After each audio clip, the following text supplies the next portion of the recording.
হাসিনা সরকারের সাবেক মন্ত্রী, অবৈধ মন্ত্রিসভার অবৈধ মন্ত্রী অধ্যক্ষ আব্দুল শহীদ, তাকে উত্তরা পশ্চিম থানায় একটি মামলায়, এটা একটা বৈদেশিক মুদ্রার মামলা, আইনের মামলা। এই মামলা আপনারা জানেন যে তার বাড়িতে যৌথ বাহিনী অভিযান চালায় এবং সেইখানে তা বাংলাদেশি টাকায় 3 কোটি টাকার উপরে নগদ টাকা কোনো বৈধ কাগজ ছাড়াই উদ্ধার করে এবং তার বাড়িতে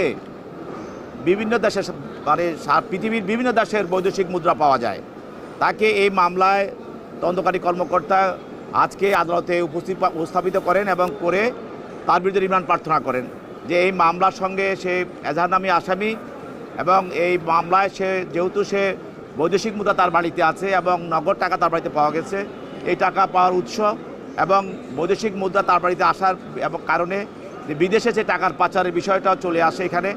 এই জন্য এটাকে আরও ব্যাপকভাবে জিজ্ঞাসাবাদ করার জন্য তার বিরুদ্ধে 7 দিনের রিমান্ড প্রার্থনা করেন। তার পক্ষে তার আইনজীবীরা রিমান্ড বাতিল করে জামিনে প্রার্থনা করেন। বিজ্ঞ আদালত উভয় পক্ষের শুনানি শেষে তাকে 3 দিনের রিমান্ড মঞ্জুর করে তার বিরুদ্ধে এবং তাকে তদন্তকারী কর্মকর্তা হেফাজতে প্রদান করেন।